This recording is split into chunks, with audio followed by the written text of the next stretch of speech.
किरण जी, बहुत बहुत धन्यवाद हमसे बात करने के लिए। इस बार का सेशन भी लाइक प्रीवियस वंस बिल्कुल वॉश आउट हुआ। इस बार स्टूडेंट प्रोटेस्ट भी थे, बहुत चैलेंजिंग रहा होगा आपके लिए भी। आपको लगता नहीं एक पैटर्न बन गया है और इससे कितना नुकसान हो रहा है देश का? और एक चीज़ जो बार बार सब सवाल पूछते हैं कि क्या सरकार की जिम्मेदारी ज़्यादा बड़ी बनती है एक सेशन को चलाने में या विपक्ष की?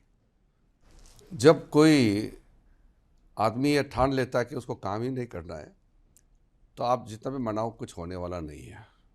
ये पैटर्न तो कांग्रेस पार्टी की वजह से हुआ है।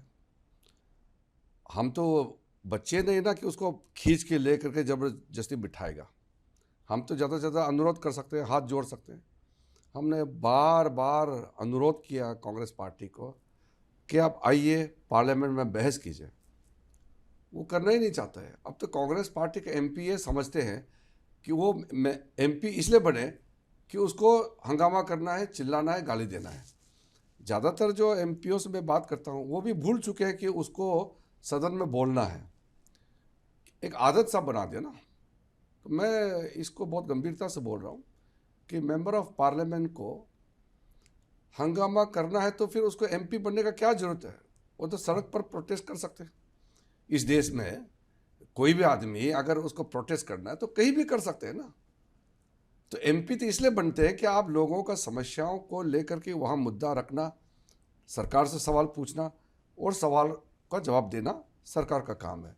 तो मैं ये मानता हूँ कि अब कांग्रेस पार्टी के एमपी सारे के सारे लोग ये मान चुके हैं कि उनका काम बोलना नहीं है, उनका काम हंगामा करना और ये गाली देना, ये सोचता But है। sir, Rahul Gandhi all throughout said that they want Amit Shah to come in the house and explain why the pellet guns were fired and why the AK-47 in Bihar was, you know. But in the end, when Amit Shah also said that he's ready to talk, but unfortunately, stalemate continued. Actually, Congress party got scared to face the parliament. That is why they made the excuse of running away from the discussion.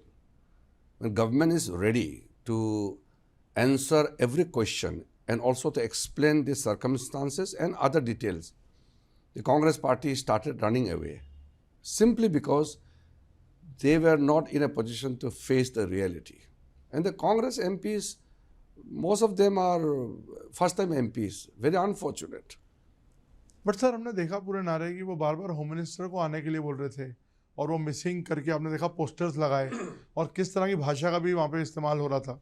तो आपको लगता नहीं कि अगर सरकार पहले ही आ जाना चाहिए था और बताने के लिए होम मिनिस्टर को? अरे हम तो पहले दिन से कह रहे थे करके हम चर्चा चाहते हैं, लेकिन तुरंत कैसे जब बिजनेस लिस्ट हो गया तो हमने कहा कि हम जवाब देंगे, समय पे चर्चा करेंगे।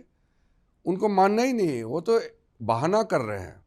पार्लियामेंट शुरू होने से पहले से ही वो नाराबाजी शुरू कर दिया था, पहले दिन से लेकर के आखिरी दिन तक। पार्लियामेंट में जो तय होता है वो तो बिजनेस तो सरकार देते हैं, उनको मालूम है। हमने सारा बिजनेस लिस्ट करके टाइम अलॉटमेंट करके कितना घंटा किस विषय पे चर्चा करना सारा तय कर चुके हैं। प्रॉब्लम क्या है कि कांग्रेस पार्टी के एमपीज और कई सारा एमपीज मुझे आकर के कहते हैं कि कुछ कीजिए और पार्लियामेंट का चलाइए। मैं बोलता हूँ कि मुझे क्यों बोलते हो, अब राहुल गांधी जी को बोलिए ना। तो पार्लियामेंट में तो राहुल गांधी जी जो बोलते हैं कांग्रेस वाला तो वही करते हैं। नहीं, लेकिन सारा ऑपोजिशन ही साथ था इस बार। तो कोई साथ नहीं था, वो सब नेता बोला है इसलिए वो खड़े हो गए। ऐसे नहीं, अंदर अंदर से मेरे पास सारा कांग्रेस का एमपी अपना नाराजगी या अपना दुख जताने के लिए काफ़ी आए हैं कि चर्चा नहीं हो रहा। आप देखिए कांग्रेस में कई एमपीज तो तकिया पकड़ के नीचे नहीं आए ना। जो कांग्रेस के अंदर में जो बोल सकते हैं ऐसा एमपी को आप ढूंढिए, वो कभी तकिया पकड़ करके मजाक नहीं उड़ाते हैं और गाला गाली नहीं करते हैं, वो चुपचाप पीछे बैठते हैं। वो तो कुछ एमपी से जिसको राहुल गांधी ने एक हल्ला और गाली देने के लिए एक फौजी टाइप का बना कर रखा हुआ एक झुंड, और बेचारे एमपीज अपना बात रखने के लिए आए, लेकिन यहाँ उनको बना दिया नारा लगाने के लिए, चीयर लीडर बना कर रख दिया। ठीक नहीं है, लोकतंत्र के लिए ठीक नहीं है। पर सर, राहुल गांधी का दावा यह है कि वो जेनजी की आवाज़ हैं और वो जो लाठीचार्ज हुआ या जो फायरिंग हुई, जो एलिगेशन है उसको वो रिप्रेजेंट कर रहे हैं और वो कह रहे हैं मैं सरकार से हिसाब मांग रहा हूँ, सरकार देने को तैयार नहीं। आप तो शुरू से आपने पार्लियामेंट का तरीके को आपने देखा है। पार्लियामेंट का अंदर में कैसे बोलना है, राहुल गांधी जी का जो व्यवहार है आपने देखा है। वो नेता प्रतिपक्ष जैसे आपको लगता है क्या? बिल्कुल नहीं लगते हैं। मेरे साथ राहुल गांधी जी का व्यक्तिगत कोई समस्या नहीं, हम बातचीत करते हैं, मिलते हैं, लेकिन नेता प्रतिपक्ष को अपना एक कद और गरिमा को बनाए रखने के लिए परफॉर्म करना पड़ता है। उस तरीके से आपको सदन में बोलना पड़ता है। तो जैसे राहुल गांधी जी ने अपना तौर तरीका अपनाया, उसका एमपी लोग भी वैसे ही व्यवहार करने लग गए हैं। सर, हमने एक इंसिडेंट देखा जो पार्लियामेंट से बाहर हुआ, जिसमें उन्होंने फॉरेन पॉलिसी को लेके एक हक करके दिखाया और जिस तरह का शब्द पे मेलोनी जी को लेके बोला, इसको, इस तरह के प्रकरण को आप किस तरह से देखते हैं? मैंने भी देखा और सबने देखा वो तो। और राहुल गांधी जी इस तरीके से जो नाटकीय तरीके से प्रधानमंत्री जी का मजाक उड़ाने का काम किया, लेकिन अंततः क्या हुआ? खुद का एक मजाक बन के रह गया। अपने पद, अपने अपने जो कैरेक्टर है उसको उसने बुरी तरह से घायल किया है। उससे उभरना मुश्किल है अब। बट सर, एक और एलिगेशन है जो समाजवादी पार्टी भी कह रही है कि चंदा चोरी जो हुई है राम मंदिर में और जो दूसरे मुद्दे हैं, उससे भी सरकार बचने के लिए आके डिबेट में नहीं आई। नहीं, ऐसा नहीं। हम तो छात्र का आंदोलन को लेकर के चर्चा के लिए तैयार थे। बाकी विषय तो एक साथ तो चर्चा नहीं होगा ना। पहला ही नहीं हुआ तो दूसरा का सवाल कैसे उठता है? सर, अभी एक और विवाद खड़ा हो गया। आपने जैसे जो ट्वीट करके बोला कि दिमागी नक्सल की आपने एक परिभाषा दी कि कौन है, प्रधानमंत्री ने भी इस शब्द का इस्तेमाल किया। फिर अब एक ट्रेंड चल रहा है कि प्राउड टू बी दिमागी नक्सल। चिदम्बरम जी ने इनफैक्ट जवाब दिया। और एक आज हमने अभी पढ़ रहा था आज से पहले कि दिमागी नक्सल पार्टी भी बन गई है। तो इसको आप किस तरह से देखते हैं? देखिए, एक तरीके से कांग्रेस पार्टी अपने आप को माओवादी और नक्सलवादी बना दिया है। ठीक है, सोनिया गांधी जी का जो नेशनल एडवाइजरी काउंसिल में जो लेफ्ट विंग वाले जो सोच विचार रखने वाले, वो बढ़ा हुआ था, लेकिन अब पूरे के पूरे कांग्रेस पार्टी ही माओवादी पार्टी बनने जा रहे हैं। एक तो मुस्लिम लीग पार्टी बन गए, अब वो माओवादी पार्टी भी बनने जा रहे हैं। देखिए, आप इसको समझिए, प्रधानमंत्री जी ने जो कहा है और जो मनमोहन सिंह जी जो कहा था वही है कि इस देश का आंतरिक सुरक्षा के लिए सबसे खतरा माओवाद है, नक्सलवाद है। इसको ख़त्म करना होगा। और मोदी जी के नेतृत्व में नक्सलवाद जो आर्म्स, हथियार लेकर के देश के खिलाफ लड़ाई लड़ रहे हैं, उसको लगभग समाप्त कर दिया है। उसी को कहा कि हथियार बंद वाले लोगों को तो हमने समाप्त कर दिया, लेकिन सोच अभी भी बैठा हुआ है शहरों में और कई कई जगह में, तो उनको भी तो ठिकाना लगाना होगा। तो उसको कांग्रेस को लगा कि कांग्रेस को ही कह रहे हैं, इसका मतलब उसका सोच ऐसा होगा। इसलिए मैंने अच्छी तरह से साफ शब्दों में समझाया कि नक्सलवाद का क्या मतलब होता है और दिमागी नक्सल कौन लोग हैं। मैंने समझाया कि जो देश को टुकड़ा करने के लिए बात करते हैं, सेपरेटिस्ट, धारा 370 को जो सपोर्ट करते हैं, या जो नॉर्थ ईस्ट को काट के अलग करने का बात करते हैं, या जो माओवाद का जो शिकार जो बने हैं, उनके परिवारजनों के प्रति कोई संवेदना नहीं है। कोई आर्मी, कोई CRPF, SSB, BSF, ITBP, CISF, NSG, कोई भी परिवार अगर नक्सलवाद के शिकार बनते हैं, मर जाते हैं, तो जश्न मनाते हैं ये माओवाद और दिमागी नक्सल लोग। वही तो हम बता रहे हैं कि यही लोग दिमागी नक्सल है। तो उसको खुद कांग्रेस क्या खुद अपने आप को वही मानते हैं क्या? और दफली बजा करके जो लोग आर्मी का खिलाफ गाना गाते रहते हैं, तो ये तो ठीक नहीं ना देश के लिए। इसलिए जो प्रधानमंत्री ने जो कहा है, वो सब देश के लोग समर्थन करना चाहिए कि नक्सलवाद चाहे हथियार लेकर के जंगल में हो, चाहे वो शहरों में छुपा हो, उसको पूरा देश के लोग मिला करके उसको ख़त्म करना चाहिए। सर, जेनजी आंदोलन को आप किस तरह से देखते हैं और जो उनकी डिमांड्स हैं एक एजुकेशन रिफॉर्म्स की, उसको आप किस तरह से देखते हैं? आपको लगता है वो एक जेन्युइन कंसर्न है जिसको लेके सरकार को और थोड़ी सक्रियता दिखानी चाहिए क्योंकि और आपको क्या लगता है कि कोई सरकार के खिलाफ एक नैरेटिव शिफ्ट हो रहा है? नहीं, जो हम तो बच्चों का जो मांग है उसको मान करके इतना अच्छा कानून लाया, प्रधानमंत्री जी ने एक के बाद एक कदम उठाया और सबको वादा भी किया कि आपका भविष्य के लिए हम काम करेंगे। हम तो सुनने वाले लोग हैं ना। ये तो कांग्रेस है जो आंदोलन करने से इमरजेंसी लगा देते हैं। आपको याद होगा जितना भी इस देश में आंदोलन हुए, कितने लोग गोली का शिकार हुए हैं, आपने देखा होगा ना। यहाँ तक कि जब तेलंगाना राज्य बनाने के लिए आंदोलन हुआ, कितने लोग मारे गए हैं। असम में, यूपी में, गुजरात में, महाराष्ट्र में जितना भी प्रोटेस्ट हुए हैं, तो गोली के शिकार में कितने लोग मारे गए हैं। इस आंदोलन में तो एक भी गोली नहीं चली। नहीं, गोली तो वो कह रहे हैं चली है। कहाँ चली है गोली? AK-47 तो आपको इसलिए ये बात को मैं फिर दोहराता हूँ ताकि आपके दिमाग में, लोगों के जहन में ये अच्छी तरह से बैठ जाए। एक आदमी का मौत नहीं हुआ, एक आदमी का हड्डी नहीं टूटा, एक भी प्रोटेस्टर सीरियस इंजरी के साथ में अस्पताल में नहीं है।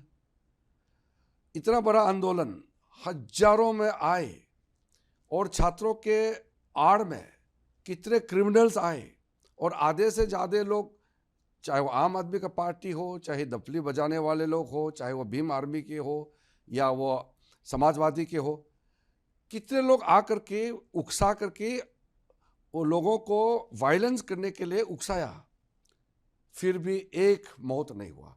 ये आंदोलन अगर कांग्रेस के ज़माने में होते और कई हुए हैं, हजारों लोग मारे गए, तो इसमें तो आप तारीफ करना चाहिए दिल्ली पुलिस को और प्रशासन को कि इतना बड़ा आंदोलन को एक भी मौत छोड़िए, सीरियस इंजरी तक नहीं होने दिया। और यहाँ गोली चलने का बात करते रहते हैं। अरे गोली चल के हजारों तो कांग्रेस के समय में मरे हैं। तारीफ करना चाहिए दिल्ली प्रशासन का कि प्रोटेस्ट करते समय एक भी डंडा तक नहीं चला, लेकिन लास्ट में जब वो पार्लियामेंट की तरफ मार्च करने लग गया जबरदस्ती, तभी उनको रोका गया है। मौत नहीं हुआ ना, तो तारीफ करना चाहिए कि नहीं करना चाहिए पुलिस को? पुलिस भी अपने सुरक्षा के लिए है। इतना शांतिपूर्वक पुलिस ने सारा मेंटेनेंस किया और पुलिस को ही गाली दे रहे हैं, ये तो ठीक नहीं है। सर, आपको लगता है बीजेपी कहीं ना कहीं जेन जी के साथ कनेक्ट करने में कहीं कुछ कोई कमी रही कनेक्ट है? करने में कमी नहीं है, अपने ही बच्चे हैं। आप लोग ये जेन जी बोल के उकसाते रहते हैं, मत उकसाइए, ये अपने बच्चे हैं। देखिए, हम लोग एशियन सोसाइटी है। एशिया के जो लोग होता है वो परिवार एक दूसरे से बंधे हुए होते हैं, चाहे बच्चे हो, जवान हो, बूढ़े हो, सब मिले हुए हैं। हम वेस्टर्न सोसाइटी के थोड़ी है कि आप 12 साल, 16 साल, 20 साल होते ही माँ बाप से बिल्कुल अलग हो जाते हैं। हम जुड़े हुए हैं। ये जेनजी कंसेप्ट हमारा नहीं है, ये तो वेस्टर्न कंसेप्ट है। हम तो पारिवारिक माहौल में रहते हैं और बच्चे बड़ों का बात सुनना होता है। आप उकसाते रहेंगे कि तुम जो चाहे तुम मांगते रहो, ये तो अब मैच्योर होने में टाइम लगेगा। उनके बात भी सुनना है और उसको समझाना भी है। डायलॉग होते रहना चाहिए। आप अप्रिशिएट करते हैं जिस तरह की एक यंग लीडरशिप इमर्ज करी है इस तरह से जो आंदोलन से? देखिए, एक तो स्टूडेंट का जो कंसर्न है वो तो सही है, लेकिन ये आम आदमी और ये लोग पूरा हाईजैक करने का कोशिश किए तो ठीक नहीं ना। ये जो अभिजीत दिपके है वो हमारे अपने लड़के हैं, महाराष्ट्र से, बौद्ध है, अपने लड़के हैं, लेकिन वो तो आम आदमी का कार्यकर्ता है। तो आप भी जानते हैं, सब जानते हैं, वो तो आम आदमी का कार्यकर्ता है। वो स्टूडेंट कैसे हो गया? स्टूडेंट के जेन्युइन कंसर्न जो भी होते हैं वो स्टूडेंट से बातचीत करेंगे। लेकिन पॉलिटिकल पार्टी जब हार जाते हैं तो किसी के आड़ में बच्चों के नाम से अपना राजनीतिक रोटियां सेकने का कोशिश करेंगे, ये तो ठीक नहीं है। सर, आज की डेट में आप बार बार जो सेशन वॉश आउट हो रहा है, आप मंत्री हैं, अब आपका वे आउट क्या है इसका? क्योंकि देखिए, आप बिजनेस तो कर ही रहे हैं, खैर जो सर पार्लियामेंट्री बिजनेस होता है, लेकिन बिना डिबेट के बिल्स पास हो रहे हैं। और नवीन जी, पार्लियामेंट अच्छा से फंक्शन होने के लिए सबसे बड़ा दवाई ये है कि विपक्ष के एमपी ये समझ जाए कि पार्लियामेंट नहीं चलने से उनका सबसे बड़ा नुकसान है। सरकार का बिजनेस तो पारित होता ही है, सरकार का तो मेजोरिटी है।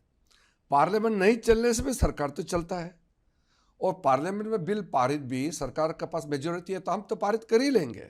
लेकिन हम इसलिए ज़बरदस्ती पारित नहीं करना चाहते ताकि बहस हो, हर बिल्स पे, हर बिजनेस पे थ्रेड बेयर डिस्कशन होना चाहिए। तो उसको खंगाल खंगाल के निकालना है ना कि किसी बिल के अंदर में क्या है, वो तो पढ़ा भी नहीं, विपक्ष के एमपीज पढ़ने का मौका ही नहीं मिलते हैं।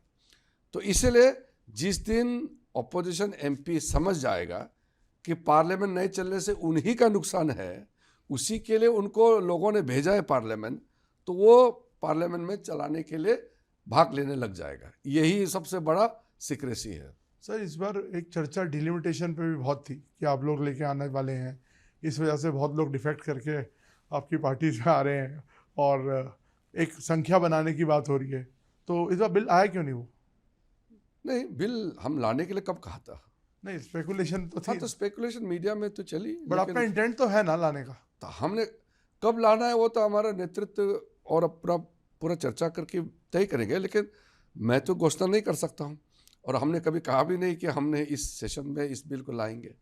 FCRA भी JPC में चला गया, ये अच्छा क्या? तो आपको लगता नहीं कि कहीं ना कहीं सरकार का जो है वो थोड़ा बैकफुट पे आ रही है? बिल्कुल नहीं, ये तो बहुत अच्छा किया जेपीसी में भेज करके। अब दूध का दूध पानी का पानी हो जाएगा। इन्होंने क्या गंद फैलाया, पूरा झूठ फैलाया देश भर में कि FCRA जो है क्रिश्चियन मिशनरी को टारगेट किया जा रहा है करके झूठ बात फैलाया, जबकि क्रिश्चियन मिशनरी का टोटल इंडिया का जो फॉरेन कंट्रीब्यूशन आते हैं वो 16% है, बाकी तो सब हिंदू का है। तो प्रोटेस्ट ज़्यादा करना है तो हिंदू लोग करना चाहिए, क्योंकि सबसे ज़्यादा तो हिंदू का है।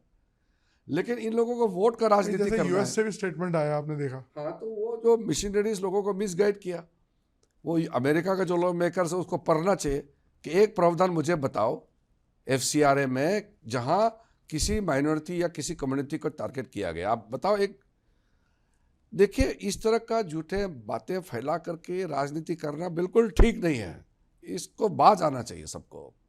तो अब आपका समन्वय कैसे बनेगा, हम तो ये जानना चाहते हैं। समन्वय बनता है जब मजबूरी में लोग समझ जाएगा कि जो उन्होंने किया वो सही नहीं, तो समझ में आ जाएगा। मुझे लगता है कि विंटर सेशन आते आते कांग्रेस पार्टी और समाजवादी समझ जाएगा कि हल्ला गुल्ला करके, नाटक करके, गाली गलौज, नाराबाजी से चुनाव नहीं जीतता है।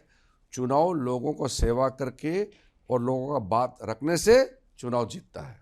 ये समझ में आएगा तो फिर पार्लियामेंट ठीक हो जाएगा। मैं आखिरी में एक और सवाल पूछता हूँ सर, बीजेपी ने आज अपनी नई टीम घोषित कर दी है, तो आपको लगता है एक नई ऊर्जा की ज़रूरत भी है बीजेपी को आने में? मैं तो बहुत एक्साइटेड हूँ। बीजेपी का नेशनल टीम का सूची जब पब्लिश हुआ तो बहुत अच्छा लगा, क्योंकि प्राइम मिनिस्टर नरेंद्र मोदी जी का अब सोच देखिए किस तरीके से अपना टीम बनाते हैं, और हर स्टेट, हर रीजन, समाज के अलग अलग वर्ग और तजुर्बे वाले, एक्सपीरियंस और ऊर्जावान नए चेहरा, किस तरीके से मिश्रण करके टीम बनाते हैं। तो हम तो हमेशा अपने आप को हम किस्मत वाला इंसान मानते हैं कि मोदी जी के साथ में काम करने का मौका मिल रहा है। बहुत लंबा समय लग गया इस बार। नहीं, वो तो परिस्थिति ऐसा है ना, तो अभी पार्लियामेंट चल रहा था तो बीच में तो अनाउंस नहीं कर सकते थे। अब कैबिनेट रिशफल सर हो रहा है, वो तो मुझे मत सबके मन में पूछिए। सवाल ये है। ये सब सवाल हम लोगों को करना नहीं चाहिए। Thank you so much sir, thank you. जी, धन्यवाद।